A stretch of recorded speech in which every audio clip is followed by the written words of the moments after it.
बिस्मिल्लाहिर्रहमानिर्रहीम। Dear fourth year, जो हमारा एक्सपेरिमेंटल डिज़ाइंस का लास्ट डिज़ाइन है वो है द लैटिन स्क्वायर डिज़ाइन। ठीक है, तो आज जो है हम वो लैटिन स्क्वायर डिज़ाइन के मुतालिक पढ़ेंगे कि ये क्या डिज़ाइन है।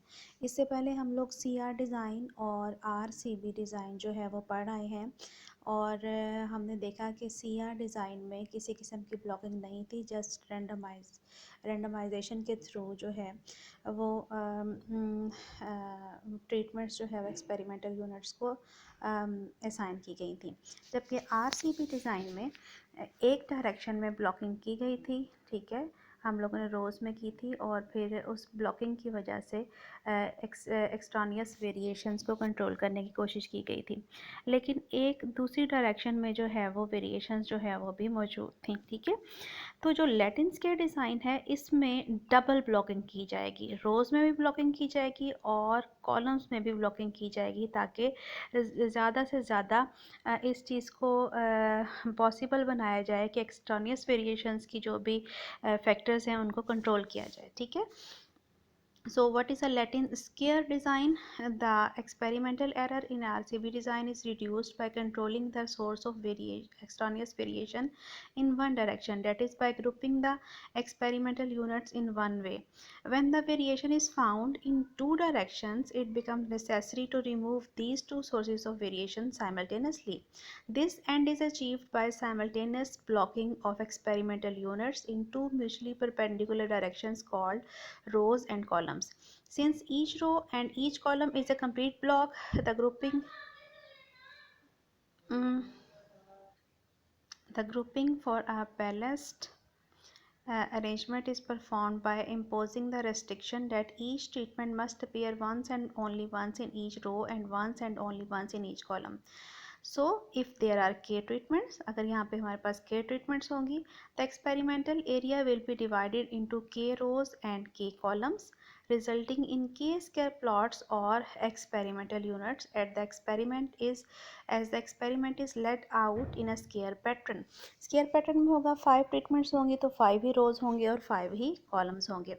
The treatments are then assigned at random to the plots or experimental units. Such a double blocking of experimental units and a corresponding doubly restricted random assignment is called a Latin square design. Following Euler, who used Latin letters for symbols or treatments, Euler ने जो है वो Latin letters को use किया था symbols के लिए treatments के, इसलिए इसको लैटिन स्क्वायर डिज़ाइन कहा जाता है। सो आप डेफिनेशन यहाँ से भी कर सकते हैं। अ Latin square design is an arrangement of के ट्रीटमेंट्स इन अ के क्रॉस के square where the treatments are grouped in blocks in two directions, the directions being orthogonal to each other and to the treatments, and where the treatments appear once and only once in each direction. It should be noted that in Latin square design, the number of rows, the number of columns, and the numbers of treatments must all be equal. Next चीज़ जो है वो आ जाती है construction and layout of Latin square design. और construction and layout जो है वो इसकी कैसी बनेगी। Latin squares are always constructed by rotation in the case of 4 treatments. अगर 4 ट्रीटमेंट्स होंगी हमारे पास तो जिस तरह मैं पहले बताई हूँ तो 4 ही रोज़ होंगे और 4 ही कॉलम्स होंगे। ठीक है, अगर 4 ट्रीटमेंट्स हैं ABCD तो हमारे पास लैटिन स्क्वायर डिज़ाइन की एक फॉर्म जो है वो कैसे बन सकती है, वो हमारे पास इस तरह से फर्स्ट एक्सपेरिमेंटल जो यूनिट है या फर्स्ट रो में हमारे पास क्या आ जाएगा, A फिर B फिर C फिर D, फर्स्ट सेकंड कॉलम में B, थर्ड में C, फर्स्ट एक्सपेरिमेंटल यूनिट में, और लास्ट में D। इस तरह से फर्स्ट कॉलम में ABCD आ गए फर्स्ट और फर्स्ट रो में भी ABCD आ गए। उसके बाद फिर B के बाद C फिर D फिर A। ठीक है, C के बाद D फिर A फिर B फिर D के बाद ABC। इस तरह करके इसको रोटेशन से इजीली बनाया जा सकता है। A large number of distinct Latin squares can be derived by interchanging rows and columns of a standard Latin square. अब स्टैंडर्ड लैटिन स्क्वायर एक अलग चीज़ है, ठीक है, यानी इसकी अलग से डेफिनेशन है।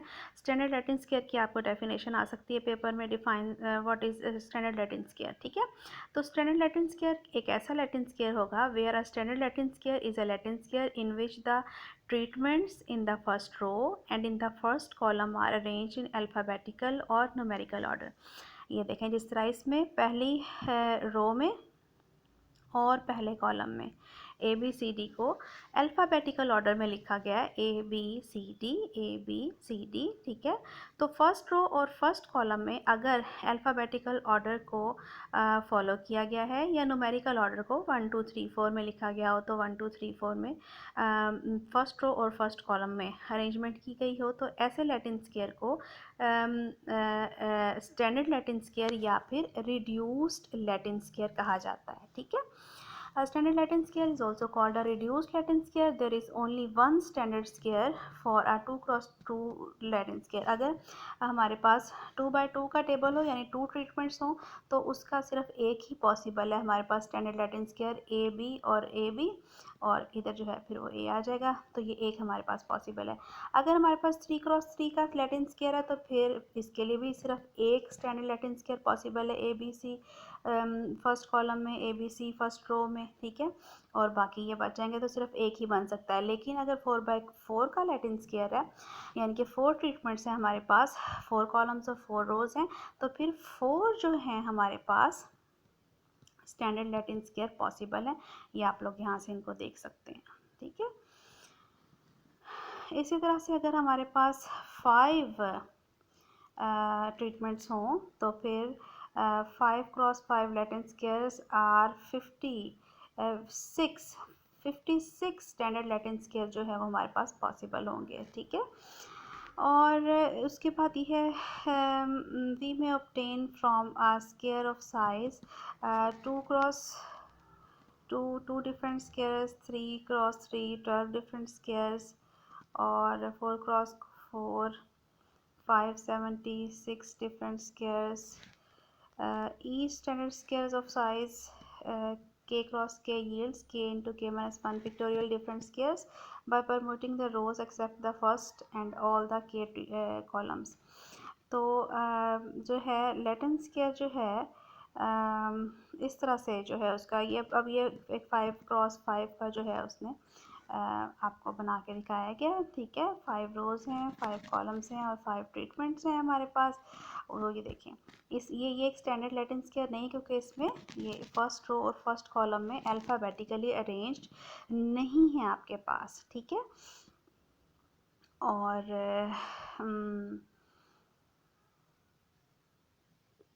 बस ये है इसके मतलब। इसके बाद आ जाएगा इसका statistical analysis. Statistical model analysis के लिए क्या है आपके पास, वही कॉलम्स में जो है आपने जो भी आपके पास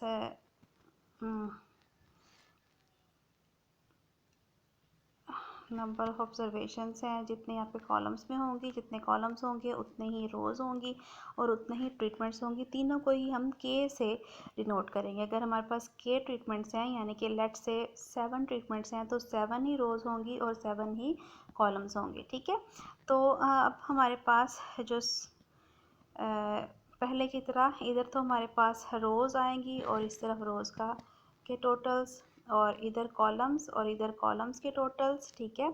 लेकिन यहाँ पे अभी ट्रीटमेंट्स नहीं आएंगी। जैसे आपको टेबल दिया गया होगा वैसे के वैसे आपने उनको उनके सम्स लेने हैं बोथ साइड्स पे।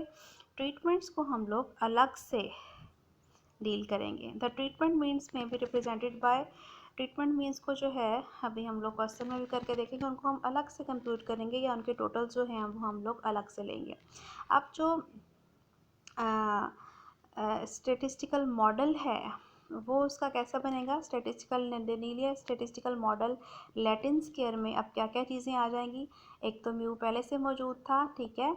उसके बाद रोज इफेक्ट, कॉलम्स इफेक्ट्स यानी जो 2 तरह की ब्लॉकिंग की गई है रोज और कॉलम्स में, और उसके साथ ट्रीटमेंट्स के इफेक्ट्स और लास्ट पे जो है वो एरर टर्म जो आ जाती है वो आ जाती है, ठीक है।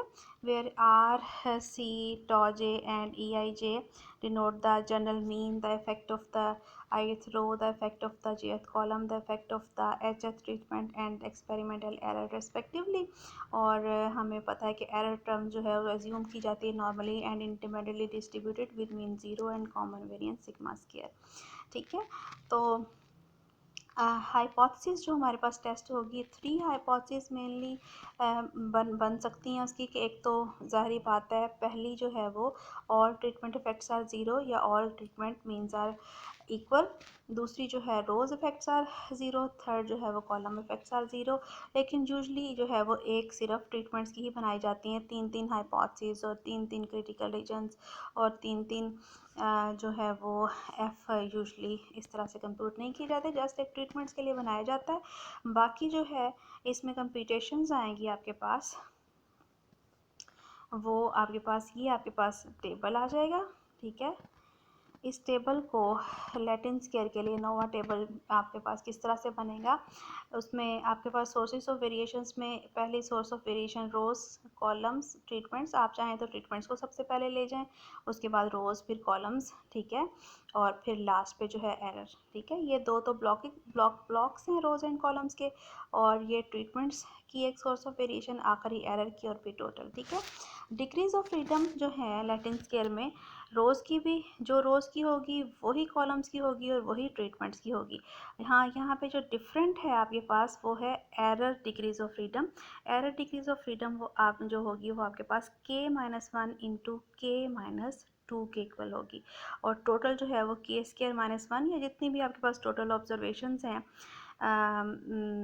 आ जाएंगी वो, और उसमें से -1 पहले की तरह, ठीक है। तो एरर के लिए आपने याद रखना है इसमें किसके इक्वल है, k-1 इंटू k-2 के। उसके अलावा सम ऑफ स्केयर्स उसी तरह से हैं, मीन स्केयर्स उसी तरह से हैं, और उसी तरह से हम लोग f जो है वो उसको कंप्यूट करेंगे, और f जो है वो mean square treatments divided by mean square for error के इक्वल होगा। और उसी तरह से आपके पास क्रिटिकल रीजन बनेगा, जिसमें क्रिटिकल रीजन में आपके पास f is greater than equals to F alpha nu 1 and nu 2, जहाँ पे न्यू 2 जो है दूसरी ये डिग्रीज ऑफ फ्रीडम जो है ये हमेशा एरर डिग्रीज ऑफ फ्रीडम यहाँ पे यूज़ होगी, ठीक है। और उसके बाद अगर हमें फाइंड आउट करना है कि कौन सी ट्रीटमेंट जो है वो बेस्ट है, तो फिर उसके लिए हम LSD टेस्ट यूज़ कर सकते हैं। अब आ जाती हैं advantages and disadvantages. A Latin square design has the following advantages and disadvantages. A Latin square design reduces the error variance by controlling 2 sources of variation. Latin square design ने क्योंकि double blocking की है, लिहाजा ये 2 sources of variations को control करता है, row wise भी और कॉलम वाइज भी। The analysis of a Latin square is simple and remains relatively simple with missing observations. A Latin scale design is generally more efficient than a randomized complete block design. Latin scale design is less flexible. अब ये इसकी disadvantage है कि ये इतना flexible नहीं होता जितना कि RCB होता है। It is practical only for 5 to 10 treatments. 5 to 10 treatments हो तो एक प्रैक्टिकल है, ठीक है। When the treatments exceeds 10 the design is seldom use. जब 10 से ज़्यादा ट्रीटमेंट्स हो जाएं तो फिर उनकी अरेंजमेंट वगैरह और सब करना जो है वो मुश्किल हो जाता है, लेंथी प्रोसीजर होता है। For a small number of treatments Latin square does not provide a sufficient number of replicates to give a valid estimate of error. Replication in a Latin scale design is costly. In agricultural experimentation, the land requirement is rigid. The actual layout in the field may be laborious and approach to the centralmost plot becomes difficult. ये यहाँ पे तो हम easily उसको draw कर लेते हैं, इतने रोज़ हैं, इतने कॉलम्स हैं, और ब्लॉकिंग की गई है, और मीन सेम होमोजीनियस जो है प्लॉट्स जो हैं वो हर ब्लॉक में आए हैं। लेकिन एक्चुअल जब हम लैंड रिक्वायरमेंट्स की तरफ जाते हैं, ठीक है, तो फिर वहाँ पे ये इतना आसान नहीं होता ये सब कुछ इस तरह से लेड आउट करना, ठीक है। तो ये हैं उसके एडवांटेजेस एंड डिसएडवांटेजेस।